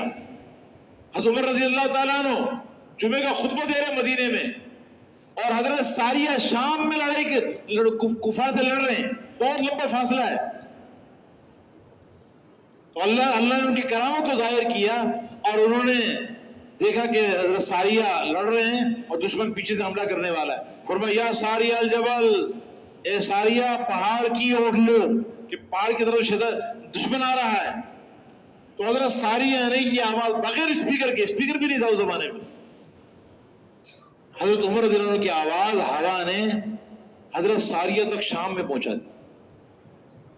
اور حضرت ساریہ نے ایسے آواز سنی جیسے پیچھے سے حضرت عمر آواز لگا رہے ہیں کہ ذرا پہاڑ کی طرف دیکھو، پہاڑ کی اوڑھ لو، وہاں شاید دشمن حملہ کرنے والا ہے. انہوں نے پیچھے مڑ کے تو دیکھا دشمن قریب آ گیا تھا، تو انہوں نے پھر کے مقابلہ کیا تو دشمن پہ غالب آ گئے. ہواؤں کو اللہ نے ان کے تابع کر دیا. یہ کب ہوا؟ جب یہ انسان بنا. یہ انسان ان صفات کا حامل، ان صفات سے مزین ہوا جو صفات اللہ تعالیٰ اپنے بندے میں دیکھنا چاہتا ہے. یہ زندگی ساری دنیا کے اندر لے کے جانی ہے، پوری دنیا والوں کی زندگی پہ لانا ہے. آج ساری دنیا پریشان ہے، مال والے پریشان ہیں، غریب بھی پریشان ہے، پڑھے لکھے پریشان ہیں، ان پڑھ بھی پریشان، سب پریشان ہیں. اور اس کی وجہ اس مبارک زندگی سے دوری ہے جس کا نام دین ہے. قرآن والی زندگی، حضور والی زندگی، آپ کی سیرت طیبہ، صحابہ کرام والی پاکیزہ زندگی، یہ وہی زندگی ہے جو زندگی اللہ کے نبی نے خود گزاری ہے اس قرآن کے مطابق. صحابہ کرام کو اس پہ چلایا ہے، صحابہ کرام کے طور پہ چلے ہیں، اور اللہ کی غیبی تائید اپنی آنکھوں سے دیکھی ہے انہوں نے. انفرادی اللہ کی مدد بھی آئی، اجتماعی اللہ کی مدد بھی آئی. اللہ نے تھوڑے لشکروں کو بڑے لشکروں پہ اللہ نے غلبہ دے دی. 313 صحابہ کرام، 1000 مسلح کافروں پہ اللہ نے غلبہ دی. اللہ کی غیبی مدد آئی. ہر میدان میں اللہ نے مسلمانوں کو غلبہ عطا فرمایا اور کافروں کو اللہ نے مغلوب کیا، اور اللہ نے دنیا میں دکھایا ساری دنیا کے انسان والوں کو کہ دیکھو یہ زندگی جو نبی لے کر آیا ہے، اس زندگی کو جو اپنائے گا یہ کامیاب ہوگا۔ پیسے والے کامیاب نہیں ہوں گے، اسباب والے کامیاب نہیں ہوں گے، اس زندگی کے بغیر کوئی دنیا میں کامیاب ہو نہیں سکتا۔ تو میرے محترم دوست بزرگوں، ہمیں اللہ تعالیٰ نے حضور پاک علیہ السلام کو امتی بنایا ہے، حضور صلی اللہ علیہ وسلم کے کام والا بنایا ہے۔ ہمارے نبی آخری نبی ہیں، آپ خاتم النبیین ہیں، آپ کے بعد اب کوئی نبی آنے والا نہیں ہے، اس لیے آپ والا کام، آپ والی محنت، آپ والی ذمہ داری اب اس امت تک منتقل کر دی گئی ہے۔ اس لیے ساری کی ساری امت من حیث الامت یہ حضور اکرم صلی اللہ علیہ وسلم کے کام والی ہے۔ تجارت، زمیندارہ، ملازمت، یہ دنیا کے جتنے اسباب ہیں یہ ہماری ضروریات ہیں، یہ گزارے کے لیے ہیں، ان میں بھی اللہ کے احکامات کو پورا کرنا ہے نبی کے طریقے پر۔ یہ ہمارا مقصد زندگی نہیں ہے، کھانا کمانا ہمارا مقصد زندگی نہیں ہے۔ ہمارا مقصد زندگی اللہ کے کلمے کو دنیا میں بلند کرنا، اللہ کے دین کو دنیا میں زندہ کرنا ہے۔ ساری انسانیت کی خیر خواہی اور ہمدردی اور شفقت اور ہدایت کی طلب لے کر ان کے پیچھے مارے مارے پھرنا، ان کی فکر کرنا اور سارے انسانوں کو جہنم کے راستے سے بچا بچا کر جنت کے دروازے پہ لے کے جانا، جنت میں لے جانے کی محنت کرنا، یہ ہمارا کام ہے۔ آج کم قسمتی سے ہم نے ضروریات کو مقصد بنا لیا اور آج اپنے کام کو ضرورت کے درجے میں نہیں رکھا، آج اپنے کام کو بھول گئی امت، اور اس کام کو بھول جانا یہ سب سے بڑی ہلاکت کا ذریعہ ہے۔ اس لیے کہ دعوت یہ ام الحسنات ہے، ساری نیکیوں کی ماں ہے۔ سارے فرائض دعوت سے وجود میں آتے ہیں، سارے واجبات دعوت سے وجود میں آتے ہیں، سارے احکامات دعوت سے وجود میں آتے ہیں۔ جب دعوت بڑھ جاتی ہے اور دعوت ختم ہو جاتی ہے، دین کی محنت ختم ہو جاتی ہے، ہدایت کی محنت چھوڑ دی جاتی ہے، تو احکامات پامال کیے جاتے ہیں، فرائض مٹا دیے جاتے ہیں، سنتوں کو جنازہ نکل جاتا ہے، اور دنیا گناہوں کا گھر بن جاتی ہے، نافرمانیوں کے گھر بن جاتی ہیں، اخلاق بگڑ جاتے ہیں، جہالت عام ہو جاتی ہے، غفلت عام ہو جاتی ہے، نافرمانیاں عام ہو جاتی ہیں، فسق و فجور عام ہو جاتا ہے جب دعوت کی محنت ختم ہو جائے۔ اس لیے کہ ام الحسنات ہے یہ۔ اس لیے ہر زمانے میں اللہ نے نبیوں کو بھیجا ہے اور دعوت کی محنت دے کر بھیجا، اور ہمارے نبی کو آخری نبی بنا کر آپ کی محنت کو امت کے ذمہ لگا کر کہ یہ امت اب دعوت کی محنت لے کر، یہ نبی تو نہیں ہے لیکن نبیوں والا کام کرنے والی بنے گی، اور نبیوں کی طرح یہ در در کی ٹھوکریں کھائے گی، اور نبیوں کی طرح یہ لوگوں کے پیچھے ماری ماری پھرے گی، اور گھر گھر جا کر لوگوں کو اللہ کی طرف بلائے گی، اللہ کے سامنے جھکنے کی اللہ کے سامنے جھکانے کی محنت کرے گی، مخلوق سے خالق کی طرف، مال سے اعمال کی طرف، دنیا سے آخرت کی طرف یہ ان کو دعوت دے گی، اور یہ ساری انسانیت کو جہنم سے بچا کے جنت میں لے جانے کی محنت کرے گی۔ یہ خیر خواہی والا کام، ہمدردی والا کام یہ اللہ نے ہمیں دیا ہے، یہ ہمارا کام ہے، یہ بہت بڑا کام ہے، بہت بڑا عمل ہے۔ یہ ہمدردی، خیر خواہی، کسی کا بھلا چاہنا، کسی کو ہلاکت سے بچا لینا، یہ تو اتنا بڑا کام ہے کہ ایک چیونٹی نے خیر خواہی کی۔ جب سلیمان علیہ السلام کا لشکر وہاں سے گزرنے لگا چونٹیوں کی وادی سے، تو ایک چونٹی نے دیکھا کہ یہاں سے گزر رہے ہیں بڑے بڑے جسم والے ہیں، ہم تو چھوٹے چھوٹے جسم والے نظر بھی نہیں آئیں گے، یہ ان کے پاؤں کے نیچے روندے جائیں گے، ہماری ساری قوم ہلاک ہو جائے گی۔ تو چونٹی کو اپنی قوم کی خیر خواہی کا جذبہ اٹھا، اس نے فوراً ایک جملہ کہا، ارے چونٹیوں اپنے بلوں میں چلے جاؤ، ایسا نہ ہو کہ سلیمان علیہ السلام اس کا لشکر یہاں سے گزرے اور تمہیں اپنے پاؤں کے نیچے رون ڈالے، ان کو پتہ بھی نہ چلے اور تم سارے ہلاک ہو۔ یہ خیر خواہی کا جملہ ایک چونٹی نے اپنی زبان میں کہا، اللہ اتنے خوش ہوئے، اس چونٹی کا ذکر اللہ نے قرآن میں کیا۔ حالانکہ چونٹی کی کیا حیثیت ہے؟ ان کے بولوں کا ہی ذکر اللہ نے اپنے قرآن میں کیا. اس چوٹی کا نام ہی سورہ نمل چوٹی کے نام پر رکھا گیا. اور وہ چوٹی گویا کہ اس امت کے لیے، اس امت کو اس کے کام یاد دلا رہی ہے کہ دیکھو میں تو چوٹی ہوں، میرا کام تھوڑی ہے لوگوں کی خیر خواہی کرنا. اگر وہ نہ کرتی تو کیا اس سے پوچھ ہونی تھی؟ لیکن میں بھی اپنی قوم کی ہلاکت کو دیکھ نہیں سکی.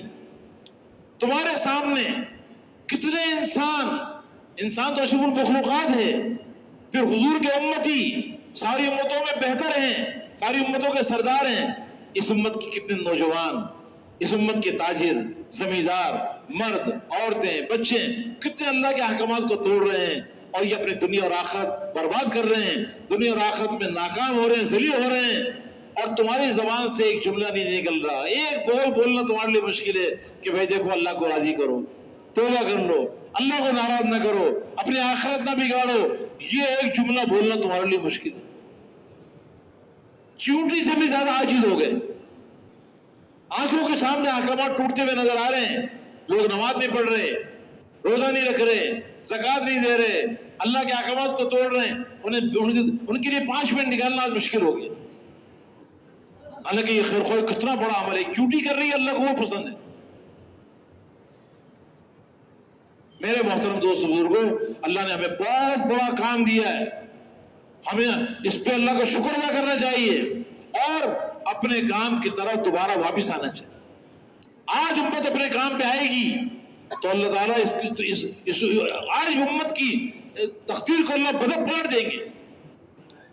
جب امت اپنے اس دعوت والے کام کو اپنا کام بنائے گی، اللہ عزت کی پستیوں، ذلت کی پستیوں سے نکال کر اللہ اسے عزت کی چوٹیوں پر پہنچائیں گے.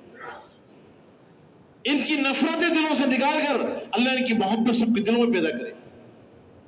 اللہ تعالیٰ خوف کے ماحول کو ختم کر کے اللہ تعالیٰ ان کو امن کا ماحول عطا فرمائے. ان کے دلوں کے اندر سے بے چینی اور پریشانیاں نکال کر اللہ دلوں کے اندر اطمینان کو بھر دے گی. آج امت اپنے کام پر آ جائے.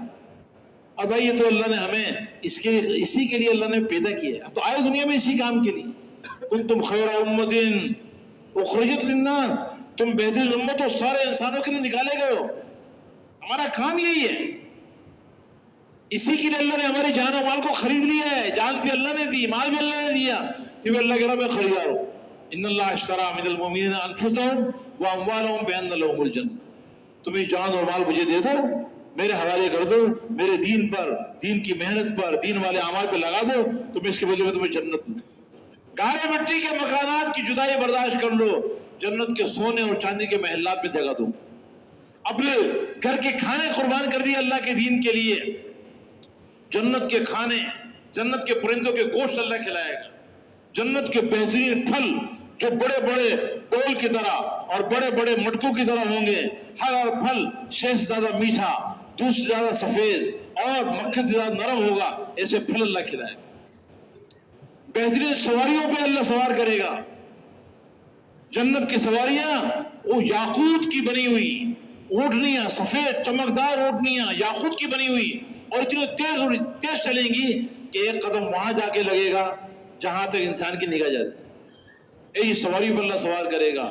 اور جنت کی حوروں سے اللہ نکاح کر دے گا جنہیں اللہ نے خود بنایا ہے، جن کی تعریف اللہ اپنے قرآن میں کر رہا ہے. اور پھر اللہ رب العزت اپنی رضا کا پروانہ کل قیامت کے دن دے گا. اور جو قربانی کی ہے اللہ کے لیے، وہ ساری کی ساری قربانیوں کا بدلہ، ایک ایک قربانی کا بدلہ اللہ جنت بھی دلائے گا. آج موقع ہے اپنی زندگی کو وصول کرنے کا. اس زندگی کو آج ہم غنیمت جان لیں اور اس کو اللہ کے دین پر لگا دیں اور اللہ کے کلمے کو بلند کرنے کے لیے پوری دنیا میں نکل جائیں. صحابہ کرام کی طرح. صحابہ کرام رضی اللہ تعالیٰ عنہ اجمعین بڑے عقل مند تھے، بہت سمجھدار تھے. اس لیے دنیا میں وہ دنیا کے بن کے نہیں رہے، آخرت کے بن کے رہے. اور انہوں نے اپنی جان و مال کا سودا کیا، اللہ کے ساتھ تجارت کی بہت بڑی، اور جان و مال کو قربان کیا. دنیا کے اندر کم سے کم دنیا پہ کم سے کم ضروریات سے گزارا کر کر کے آخرت کے لیے توشہ بنا بنا کر اور آخرت والے اعمال تیار کر کے ان اعمال کو دنیا میں عام کرتے ہوئے انسانیت کو جنت کے راستے پہ لے جاتے ہوئے محنت کرتے کرتے پوری دنیا میں پھیل گئے. مکے اور مدینے میں 13-14 ہزار کی قبریں صحابہ کرام کی, 1 لاکھ سے زیادہ صحابہ کرام دنیا کے ملکوں میں جا کے ان کی قبریں بنی. تو وہ اللہ نے آج ہمیں موقع دیا ہے, ہم بھی نیت کریں, عزم کریں کہ انشاءاللہ اب ہم نے حضور پاک علیہ السلام والے کام کو اپنا کام بنانا ہے. ہم تاجر, زمیندار, ڈاکٹر, انجینئر سمجھ کے زندگی نہیں گزاریں گے. ہم تو حضور اپنے آپ کو حضور اکرم صلی اللہ علیہ وسلم کا امتی سمجھ کے, آپ کے کام والا سمجھ کے زندگی گزارنی ہے اور حضور والے کام کو اپنا کام بنانا ہے. باقی سارے کاموں کو 2 نمبر پر اور سب سے 1 نمبر پر اللہ کے دین کا کام, حضور پاک علیہ السلام والا کام, یہ ہمارا اصل کام ہے. سب سے پہلے ہم دین اور دین کی محنت کے تقاضوں کو دیکھیں گے. یا تو اللہ کا دین دنیا میں زندہ ہوگا یا ہماری قبر دنیا کے اندر بنے گی. اس کے لیے سارے تیار ہیں انشاءاللہ.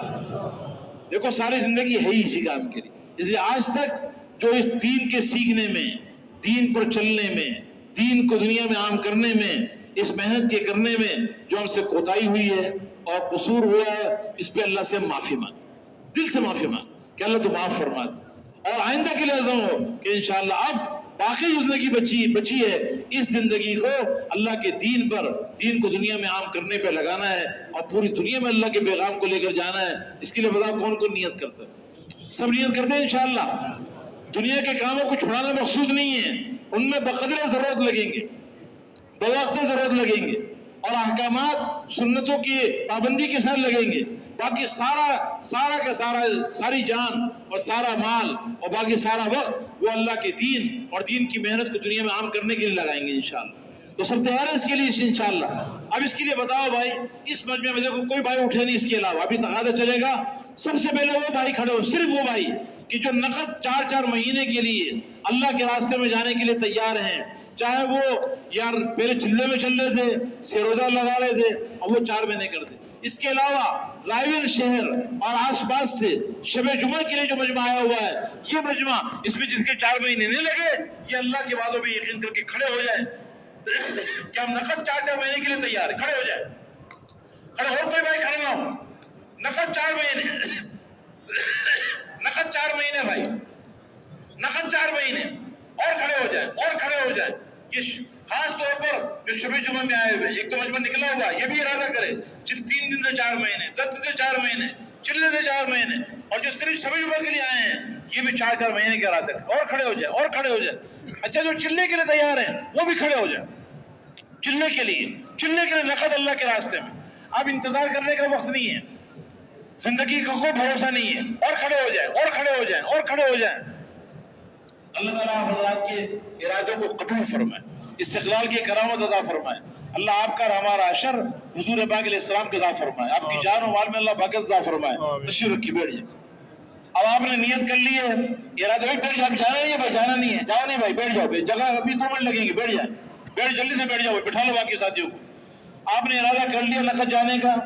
اب آپ حضرات کی اپنی ذمہ داری ہے, ہمیں آپ پہ اعتماد ہے کہ انشاءاللہ آپ جیسے کھڑے خود ہوئے ہیں ایسے خود